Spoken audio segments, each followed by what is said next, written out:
Umzimkhulu uThebola usebuye ihlandla lesibili njengemeya lapha eMsunduzi nakuba lo mkhandlu ubhekene nezinselelo.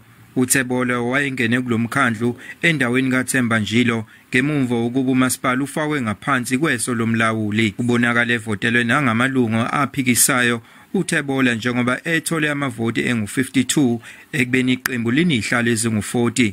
The call for us to root out corruption wherever it raises its ugly head. Umsunduzi bulokhu ubhekene nengwadla edeleka abantu bedinga ukuhlinzekwa ngamanzi, izindlu, ugesi, umgwaqo osezingeni. Amaqembu aphikisayo athi azoqinisekisa ukuthi iANC ihola ngendlela eqotho. Khona manjalo iDA isikhonya ngokusemthethweni kumasipala umngeni.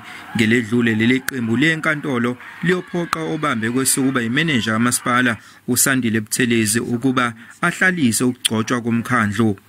iDA inezihlalo ezingu13, iANC inezihlalo eziyishumi bese kuthi iEFF inezibili. Okubalulekile ukuthi isimo semali lana emngeni sikwazi ukulungisa.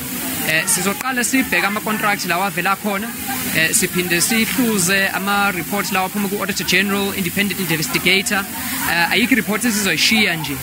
Okubalulekile ukuthi silandele konke nje okukhona lana ukuthinta corruption nenkohlakalo.